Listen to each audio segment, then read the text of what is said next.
짙은 안개가 10월의 밤을 감싸고 있는 가운데 주유소의 불빛이 칼날처럼 안개를 꿰뚫었다. 평범한 주유소에서 두 낯선 사람 사이에 오간 작은 친절이 장기 밀매 조직, 무법자 폭주족, 그리고 손자의 존재조차 몰랐던 할아버지까지 얽힌 치명적인 음모로 번져나갈 줄 누가 알았을까. 모든 것이 끝나고 연기가 겉였을 때 4명의 목숨이 구해지고 범죄 제국이 폭로되며 자존심 때문에 갈라섰던 가족에게 마지막 구원의 기회가 찾아올 것이다. 박철수는 낡은 할리 데이비슨을 몰고 부드럽게 주유기 앞에 멈춰섰다. 오토바이 엔진은 식으면서 딸깍거리는 소리를 냈다. 62세의 박철수는 수십 년간 군복을 입고 지낸 사람처럼 반듯한 자세를 유지했다. 그의 짧게 자른 백발과 날카로운 푸른 눈은 끊임없이 주변을 살폈다. 주유소는 워싱턴주의 울창한 숲을 가로지르는 고속도로변에 외따로 떨어져 있었고 가장 가까운 마을까지는 30km나 떨어져 있었다. 요란한 엔진 소리를 내며 거대한 오토바이가 그의 옆에 멈춰 섰다. 검은색 오토바이를 탄 남자는 적어도 190cm는 좋게 넘어 보였다. 그의 가죽 조끼에는 해골 문양이 선명하게 새겨져 있었다. 덥수룩한 수염에는 흰색이 섞여 있었고 야성적인 기운이 뿜어져 나왔다. 박철수는 무표정한 얼굴을 유지했다. 그는 전에 무법자 폭주족들을 만난 적이 있었다. 그의 원칙은 간단했다. 존중을 표하고 자기 일에만 신경 쓰고 문제를 일으키지 않는 것. 젊은 주유소 직원이 나타나 그 남자의 조끼에 새겨진 문양을 보고 눈을 크게 떴다. 거구의 남자가 기름을 요구하자 직원은 먼저 계산을 해야 한다고 주장했다. 회사 방침이었다. 지갑을 클럽하우스에 두고 왔어. 그 남자가 으르렁거렸다. 내일 갚겠어. 그렇게는 안 됩니다. 직원이 뒷걸음질치며 대답했다. 박철수는 긴장이 고조되는 것을 지켜봤다. 그 남자는 문제를 일으키려는 것이 아니라 단지 기름이 필요했을 뿐이다. 사람을 읽는 능력은 그가 해병대 특수부대에서 복무하는 동안 살아남는 데 도움이 되었다. 겉모습은 위협적이었지만 이 남자는 단지 도움이 필요할 뿐이었다. 내 돈으로 넣어주세요. 박철수가 신용카드를 내밀며 말했다. 그 사람 탱크랑 내 탱크. 폭주족은 놀란 듯 그를 쳐다봤다. 그러다 그의 소매가 겉여 올라간 팔뚝에서 번개 문양이 해골을 꿰뚫는 오래된 문신을 발견했다. 인식의 빛이 스쳐 지나갔다. 사막의 폭풍. 그 남자가 조용히 말했다. 박철수는 고개를 한번 끄덕였다. 강승현이라고 합니다. 기름이 가득 채워진 후 그 남자가 거대한 손을 내밀며 자신을 소개했다. 신세를 졌습니다. 박철수입니다. 빚진 건 없소. 그렇게는 안 됩니다. 강승현이 주장했다. 빚은 갚아야 합니다. 어디로 가는 길이시오? 집으로. 동쪽으로 50km 떨어진 소나무골. 강승현의 눈에 무언가가 스쳐 지나갔다. 세상이 좁군요. 저도 그 근처에 볼 일이 있습니다. 박철수가 오토바이를 몰고 떠나면서 그는 불안한 기분을 떨쳐낼 수 없었다. 그 만남은 별것 아닌 것처럼 보였지만 본능은 그렇지 않다고 속삭였다. 그의 오두막은 임한 평의 숲속에 자리 잡고 있었고 외딴 곳이라 안전했다. 그가 다가가자 동작 감지 센서가 작동되어 불빛이 켜졌다. 내부는 간소했지만 기능적이었다. 벽난로, 오토바이 부품이 놓인 작업대, 군사 역사 서적이 꽂힌 선반. 벽난로 선반에는 사진 한 장이 놓여 있었다. 사막 위장복을 입은 12명의 남자가 헬리콥터 옆에 서 있었다. 그의 부대, 1991년, 단 5명만이 돌아왔다. 전화벨이 울려 조용한 분위기를 깨뜨렸다. 박철수입니다. 그가 대답했다. 철수 씨, 나 김민재 반장이야. 목소리는 소나무골 경찰서장의 것이었다. 무슨 일이시오, 김 반장? 오늘 밤 화재가 발생했어. 전문적인 방화야. 김엘레나 씨 집, 그 이름이 그의 뇌리를 스쳤다. 김대현 소나무골 소방서 5년 전 아파트 화재에서 가족을 구하다 사망했다. 박철수는 장례식에 참석했었다. 엘레나 씨랑 아들은 괜찮소. 무사히 빠져나왔어. 하지만 철수 씨, 누군가 그들을 죽이려고 불을 질렀어. 엘레나 씨는 지방의료원의 외과 간호사야. 뭔가 봐서는 안 될 것을 봤다는 소문이 있어. 박철수는 눈을 감았다. 왜 나한테 전화했소? 대현이가 부탁했어. 마지막 화재가 일어나기 직전에 엘레나 씨와 아들에게 무슨 일이 생기면 나에게 연락하라고 했어. 자네라면 이해할 거라고. 조각들이 맞춰졌다. 김대현, 역시 그랬군. 그들은 어디 있소? 주민센터, 임시대피소. 엘레나 씨에게 내가 간다고 전해주시오. 그는 전화를 끊고 침대 밑에서 강철 상자를 꺼냈다. 그 안에는 꼼꼼하게 관리된 콜트 1911 권총과 여분의 탄창이 들어있었다. 그는 몇 년 동안 이 무기를 만진 적이 없었다. 주민센터에서 박철수는 임시대피소의 아들과 함께 앉아있는 김엘레나를 발견했다. 그녀는 30대 후반의 가냘픈 여성이었고 피곤한 기색이 역력했지만 침착함을 유지하고 있었다. 그녀 옆에는 금발의 12살 소년이 적십자 담요를 덮고 잠들어 있었다. 김 여사님, 박철수가 조용히 말했다. 박철수라고 합니다. 김 반장님이 이야기를 나누고 싶어 할 거라고 하셔서요. 김엘레나는 그를 쳐다봤다. 기억해요. 대현 씨 장례식에서 김 반장님께서 부인에게 무슨 일이 생기면 저에게 연락하라고 대현 씨가 말했다고 하셨소. 왜 그랬을까요? 모르겠어요. 두 분이 친구였다는 기억은 없는데요. 우리는 친구가 아니었소. 정확히 말하면 박철수는 내밀어진 의자에 앉았다. 화재는 사고가 아니었소. 누군가 우리가 자는 동안 우리를 죽이려고 했어요. 병원에서 뭘 봤소? 김엘레나는 손을 꽉 잡았다. 누구를 믿어야 할지 모르겠어요. 알겠소. 하지만 여기보다 더 안전한 곳이 필요할 거요. 나에게 오두막이 있소. 안전하고 외부와 단절되어 있소. 당신과 아들 윤호는 우리가 이 문제를 해결할 때까지 거기서 안전할 거요. 왜 우리를 도와주시는 거죠? 그냥 과부와 고아를 충분히 봤다고 해두죠. 김엘레나가 대답하기도 전에 윤호가 잠에서 깨어나 주변을 둘러보며 나이에 비해 놀라울 정도로 성숙한 눈빛으로 상황을 파악했다. 엄마, 이분은 누구세요? 아빠의 오랜 지인이야. 김엘레나가 조심스럽게 대답했다. 박철수 씨. 윤호는 숨김없이 호기심 어린 눈으로 박철수를 쳐다봤다. 아빠를 아세요? 알고 있어. 용감한 분이었지. 가장 용감한 분이셨어요. 윤호가 엄숙하게 동의했다. 그는 완전히 일어나 앉았다. 우리를 도우러 오신 거예요. 엄마는 지난주부터 불안해하셨어요. 불이 나기 전부터요. 김엘레나는 아들의 어깨에 부드럽게 손을 얹었다. 윤호야, 사실이에요. 어떤 남자들이 우리 집 사진을 찍는 걸 봤어요. 그리고 엄마는 이상한 전화를 받았고요. 박철수의 주의가 날카로워졌다. 어떤 남자들 말이요. 윤호는 엄마에게 허락을 구하는 듯 쳐다봤다. 망설임 끝에 김엘레나는 고개를 끄덕였다. 검은색 SUV를 탄 두 남자요. 윤호가 설명했다. 어제 우리 집을 감시하고 있었어요. 김엘레나가 조용히 덧붙였다. 지난 목요일 근무가 끝나고 나서부터 시작됐어요. 제가 본 후에 그녀는 말을 흐렸다. SUV를 탄 남자의 목에 문신이 있었어요. 그녀가 말을 이었다. 해골머리 뱀이 감겨있는 아스클레피오스의 지팡이 문신이었어요. 15년 동안 의료계에 종사했지만 그런 문신은 본 적이 없어요. 박철수는 이 정보를 기억해 두었다.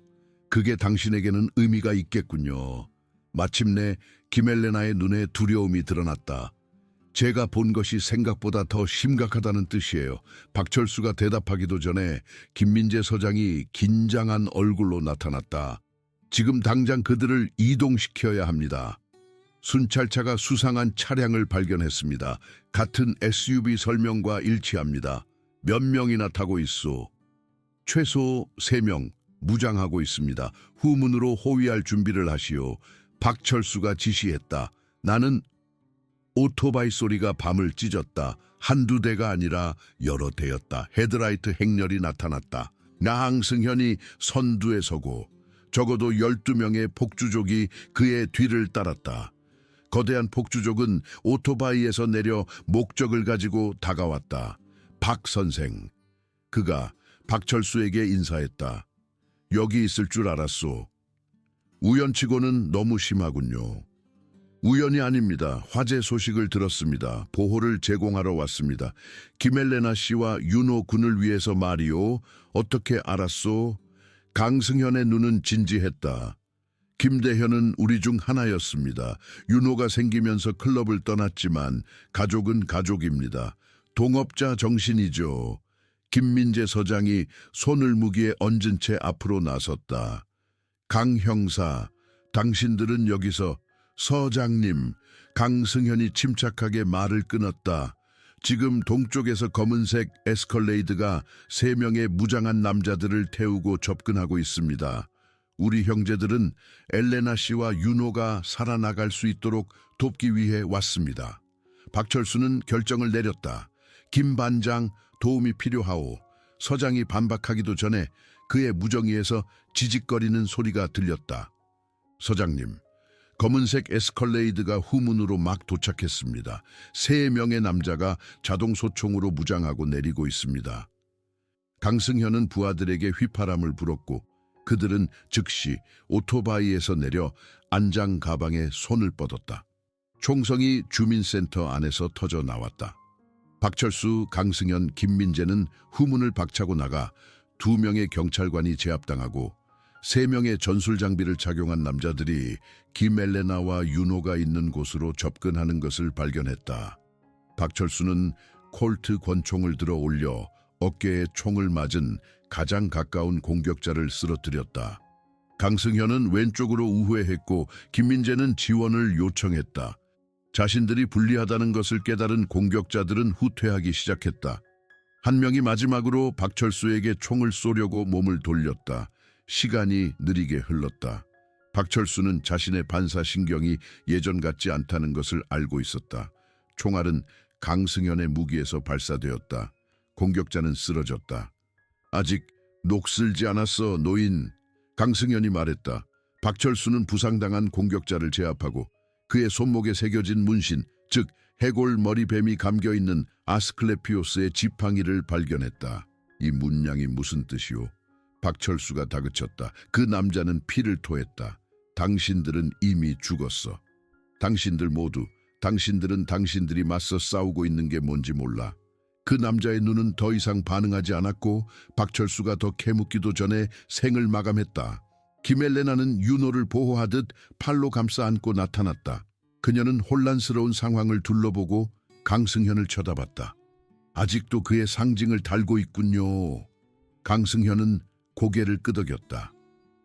우리는 대현에게 무슨 일이 생기면 당신을 지켜주겠다고 약속했습니다. 그가 요청한 대로 멀리서 말이죠. 김엘레나의 표정이 굳어졌다. 윤호가 그런 삶에 노출되는 걸 원치 않았어요. 그리고 지금 박철수가 끼어들었다. 당신이 병원에서 본 것 때문에 당신을 죽이려고 여기에 온 거요. 당신이 본 것이 살인도 서슴지 않을 만큼 강력한 사람들과 관련되어 있다는 뜻이요. 윤호는 엄마를 올려다보고 박철수와 강승현을 쳐다봤다. 전 그들이 무섭지 않아요. 아빠는 그들이 한때 자신의 형제들이었다고 말씀하셨어요. 김엘레나는 잠시 눈을 감았다. 눈을 떴을 때 결심이 엿보였다. 박철수 씨, 제안을 받아들이겠어요. 윤호와 저는 당신의 오두막으로 가겠어요. 강승현은 박철수와 눈빛을 교환했다. 이제 그녀가 모든 것을 알아야 할 때입니다. 왜 대현이 당신을 특별히 보호자로 지명했는지도 포함해서요. 박철수는 얼굴을 찌푸렸다. 무슨 말을 하는 거요? 강승현은 진심으로 놀란 표정을 지었다. 모르셨어요? 대현은 당신 아들의 가장 친한 친구였습니다. 윤호는 당신의 아들 민수의 손자입니다. 소녀는 날카롭게 고개를 들고 눈을 크게 떴다. 박철수의 머릿속은 혼란스러웠다. 그의 아들이 이 마을, 이 사람들과 관련되어 있었다니. 네바다에서 오토바이 사고로 죽은 줄 알았던 박민수, 시신도 장례식도 없었다. 고통스러운 부재만이 남았다. 이동해야 합니다. 박철수가 내면의 혼란에도 불구하고 차분한 목소리로 말했다. 이곳은 위험합니다. 강승현이 조용히 덧붙였다. 박 선생, 민수에 대해 더 알아야 할 것이 있습니다. 하지만 여기서는 안 됩니다. 나중에요. 떠날 준비를 하는 동안 윤호가 조심스럽게 박철수에게 다가왔다. 정말 제 할아버지세요? 박철수는 소년을 내려다보며 그의 얼굴에서 민수의 모습을 보았다. 그런 것 같구나. 윤호는 정중하게 손을 내밀었다. 만나서 반갑습니다, 할아버지. 아빠는 항상 가족이 가장 중요하다고 말씀하셨어요. 박철수는 작은 손을 잡고 힘 있는 악수를 느꼈다. 내 아버지는 현명한 분이셨구나. 그들이 박철수의 트럭으로 향하는 동안 헬스 엔젤스가 보호 호위를 했다. 저녁에 주유소에서 있었던 만남은 새로운 의미를 갖게 되었다. 이 모든 것에는 우연이란 없었다. 박철수의 오두막에 도착하자 보안 조치가 활성화되었다. 강승현의 부하들은 경계선을 구축했고 박철수, 김엘레나, 강승현은 모여서 김엘레나가 목격한 것에 대해 논의했다. 사흘 전 저는 장기 이식 부서에서 근무했어요. 김엘레나가 말을 시작했다. 응급 신장 이식 수술이 있었어요. 모든 것이 평범해 보였는데 외과 레지던트가 기증자 파일을 확인하는 것을 봤어요. 그의 표정이 이상했어요. 뭘 봤소? 박철수가 재촉했다. 기증자는 익명이었지만 차트를 흘끗 봤어요. 환자 병력도 없고 동의서도 없었어요. 전에 본 적 없는 코드만 있었어요. 그녀는 말을 이었다. 수술 후 늦게까지 남아 있었어요. 수술실은 청소되어 있어야 했지만 잠겨 있었어요. 제 키카드를 사용해서 들어갔는데 거기에는 수석 외과 의사인 초해 박사님과 제가 모르는 두 남자가 있었어요. 그들은 장기 운반 용기에 뭔가를 넣고 있었어요. 새벽 2시가 다 된 시간이었고 예정된 운반은 없었어요. 그들이 저를 보자 최 박사님은 겁에 질린 표정을 지었어요. 그 문신이 있는 키가 큰 남자가 누구냐고 물었어요. 방해해서 죄송하다고 말하고 나왔죠. 하지만 돌아서서 걸어갈 때 그가 최 박사님에게 문제가 되면 다른 사람들처럼 사라질 거요라고 말하는 걸 들었어요. 강승현의 목소리는 분노로 낮아졌다. 장기 밀매에 취약한 사람들의 장기를 빼앗아 부유한 고객에게 판매하는 거죠. 더 심각해져요. 김엘레나가 말했다. 어제 지난달 수술 기록에 접속하려고 했어요. 몇몇 수술은 완전히 누락되어 있었어요. 그것에 대해 묻자 관리자는 그 수술들은 예정된 적이 없다고 말했어요. 그들은 증거를 지우고 있어요. 박철수는 갑자기 일어섰다. 법정에서 통할 증거가 필요합니다. 그 사람들은 자원이 있어요. 김엘레나가 경고했다. 그 문신은 아스클레피오스 컨소시엄이라는 단체의 것이에요. 의료연구재단으로 위장하고 있지만 어두운 소문이 있어요. 강승현은 고개를 끄덕였다. 우리 형제들이 정보를 수집하고 있습니다. 지방의료원에 연락책이 있습니다. 초해 박사님이 언제 취약해지는지 알 수 있을 겁니다. 밖에서 윤호는 박철수의 할 일을 신기한 듯 쳐다보고 있었다. 아침 햇살이 그의 금발머리를 비추며 그의 젊음과 순수함을 강조했다. 그것은 그들이 보호하기로 맹세한 모든 것이었다. 다른 것도 있어요. 김엘레나가 조용히 말했다. 그 문신을 한 남자는 김대현을 알고 있었어요. 저를 위협할 때 그의 이름을 불렀어요. 김대현의 죽음은 사고가 아니었어요. 그렇죠. 강승현의 거대한 손이 주먹을 꽉 쥐었다. 의심은 했어요. 대현이는 자신이 자원봉사했던 보훈병원에서 실종된 참전 용사들에 대해 질문하고 있었어요. 가족이 없는 남자들, 완벽한 표적이었죠. 그리고 지금 우리는 그가 가장 사랑했던 것을 보호합니다. 박철수가 단언했다. 그들은 최 박사를 끌어내어 그가 말하는 것을 녹음하고 모든 것을 FBI에 넘겨야 했다. 하지만 먼저 김헬레나와 윤호는 진정으로 안전한 곳에 있어야 했다. 박철수는 오랜 친구에게 전화를 걸었다. 로버트 헤이스는 두 번째 벨이 울리자 전화를 받았다. 헤이스, 익숙한 목소리가 들려왔다. 로버트, 나 박철수야. 민간인 2명을 위한 안전한 장소가 필요해. 위협 수준이 높아. 잠시 후, 얼마나 빨리? 오늘 준비해 놓겠네. 길은 알지. 3시간 후 신중한 운전과 2번의 차량 교체 끝에 그들은 헤이스의 사유지에 도착했다. 헤이스는 60대 초반의 키가 크고 마른 남자였고 검은 피부와 은발이 대조를 이루었다. 그는 왼쪽 다리를 절뚝거렸지만 유연하게 움직였다. 아직도 은둔자처럼 사는군. 박철수가 인사했다. 헤이스는 웃었다. 누가 할 소리? 이 사람들이 그 짐인가? 김헬레나 씨와 윤호 군. 박철수가 확인했다. 헤이스는 윤호에게 다가가 소년의 눈높이에 맞춰 몸을 굽혔다. 힘든 며칠을 보냈구나. 잘 지내고 있니? 윤호는 신중하게 생각했다. 가끔 무서워요. 하지만 엄마는 용감하다는 건 무섭지 않다는 뜻이 아니라고 말씀하셨어요. 헤이스는 미소를 지었다. 내 어머니는 현명하시구나.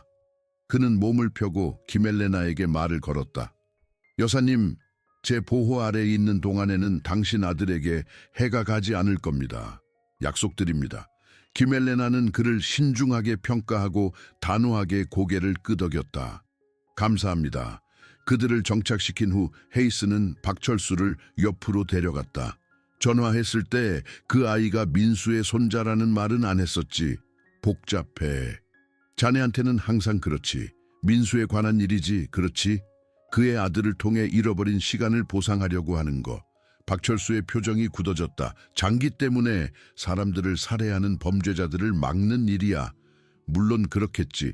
헤이스가 동의했다. 하지만 구원에 관한 일이기도 하지. 김헬레나가 긴장한 표정으로 나타났다. 돌아가야 할 것 같아요. 최 박사님은 내일 밤 근무예요. 가장 좋은 기회죠. 헤이스는 눈썹을 치켜 올렸다.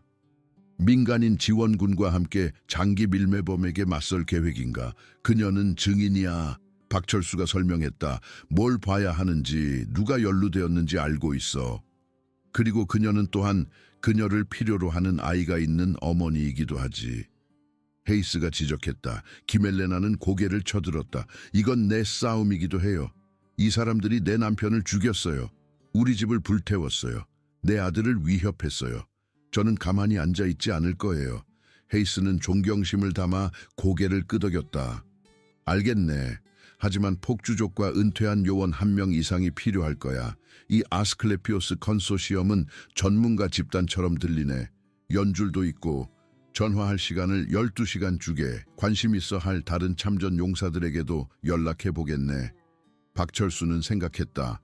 그때까지 연락이 없으면 진행하겠네. 헤이스가 동의했다. 좋아. 김헬레나는 윤호에게 작별 인사를 하러 갔다. 창밖으로 박철수는 그녀가 아들을 껴안는 모습을 지켜봤다. 그들의 유대는 분명하고 소중했다. 민수의 아들. 아버,